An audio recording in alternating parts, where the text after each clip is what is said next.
Aku terbangun di pagi hari dengan kepala yang terasa berat. Apa yang terjadi semalam terasa seperti mimpi.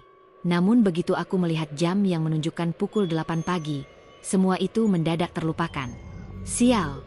Aku mengumpat pelan, bergegas bangkit dari kasur. Tanpa membuang waktu, aku segera menuju kamar mandi untuk mencuci muka dan sikat gigi. Tidak ada waktu untuk mandi, apalagi bersiap-siap, karena aku sudah mulai terlambat untuk bekerja. Aku mengenakan pakaian yang sudah aku siapkan sebelumnya. Tas yang awalnya berisi baju-baju aku keluarkan, hanya laptop yang tertinggal. Tak lama kemudian, aku berlari menuju lorong, bergegas menuju tempat kerja. Lorong di lantai 3 masih terasa sunyi, seperti biasa. Entah memang tidak ada penghuninya selain diriku, atau mereka sudah berangkat lebih dulu. Namun, aku tidak punya waktu untuk berpikir tentang itu. Perasaan aneh tentang kejadian semalam terus terbayang. Tapi aku berusaha melupakan semuanya dan fokus pada pekerjaan.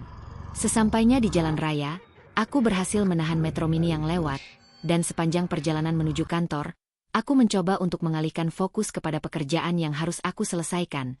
Meskipun beberapa kali ingatan tentang semalam kembali menghantui pikiranku. Waktu terasa berjalan cepat, dan ketika aku selesai dengan pekerjaan di kantor, jam sudah menunjukkan pukul 8:30 malam. Aku merasa kelelahan dan menggerutu sepanjang jalan menuju halte.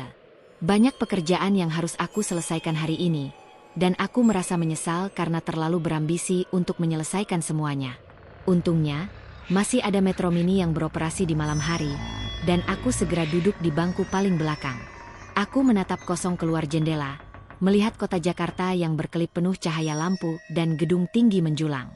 Setengah jam kemudian, aku sampai di rumah susun. Suasana malam ini terasa lebih sepi dibandingkan pagi tadi. Hampir semua penghuninya sudah pulang ke unit masing-masing.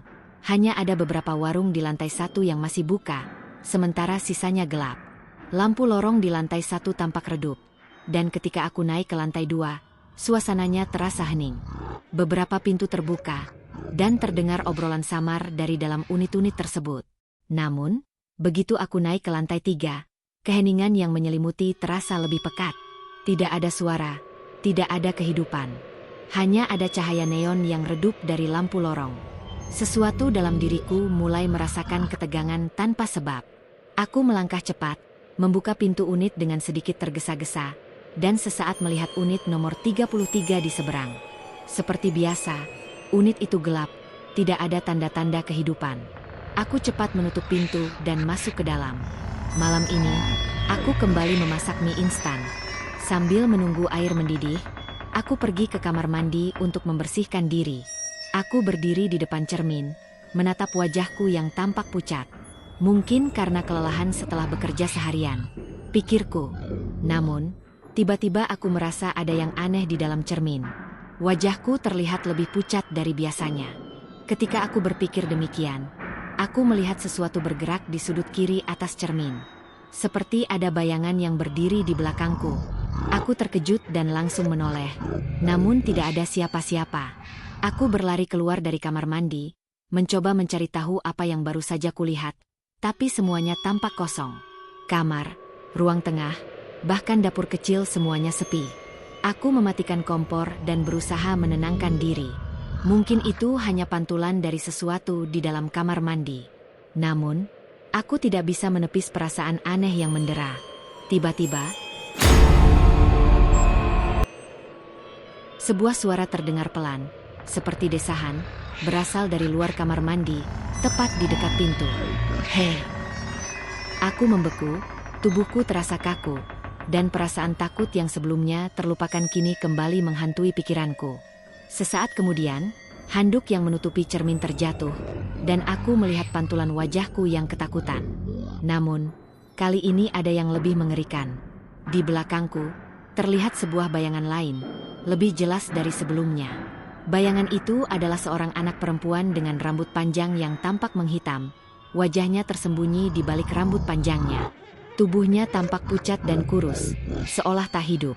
Aku mundur beberapa langkah. Tubuhku bergetar hebat. Nafasku terasa berat. Dan sebelum aku bisa berpikir lebih jauh, suara ketukan terdengar keras dari arah pintu depan. Tok, tok, tok. Suara itu terdengar begitu jelas. semakin keras seiring berjalannya waktu. Aku pun bergegas menuju pintu, berharap melihat siapapun yang bisa menjelaskan semua ini.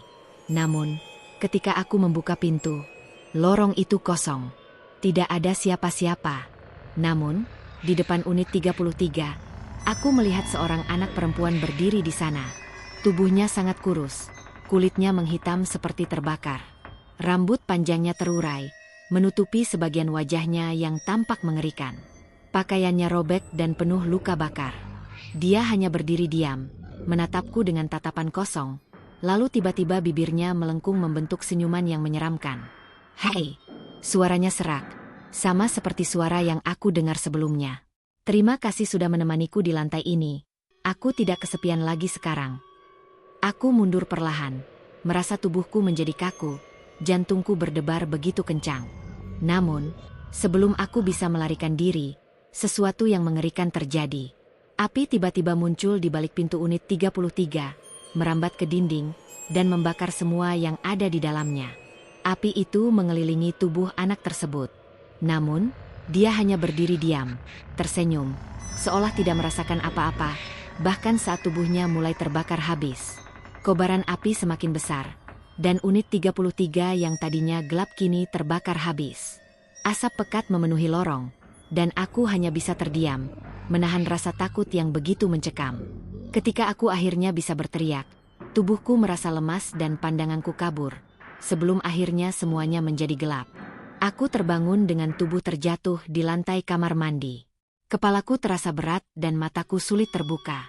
Cahaya yang masuk dari celah tirai menyadarkanku bahwa sudah pagi. Ketika menoleh ke jam dinding, aku kaget karena sudah pukul 10 pagi.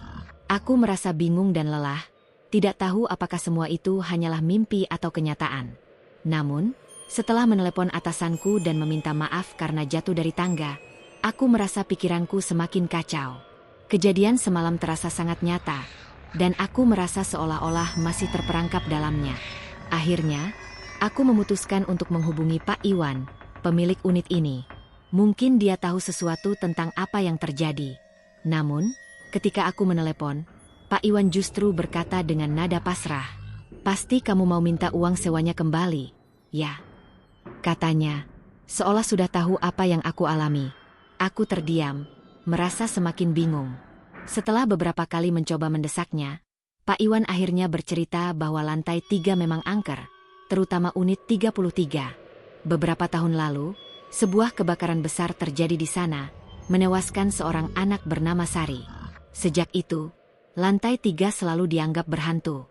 Aku terdiam, merasa ngeri mendengar cerita itu, dan tiba-tiba semua kejadian yang aku alami mulai masuk akal. Pak Iwan menawarkan untuk mengembalikan uang sewa, tetapi aku memutuskan untuk tetap tinggal hingga akhir bulan. Meskipun aku terus diganggu oleh Sari yang mengetuk pintu dan muncul di lorong, aku berusaha mengabaikannya. Tapi, perasaan takut itu tidak pernah hilang sepenuhnya. Pada minggu ketiga, aku mendapat tawaran untuk dipindahkan ke kantor cabang di Pandeglang. Tanpa pikir panjang, aku menerima tawaran itu, akhirnya meninggalkan unit tersebut tanpa pernah kembali.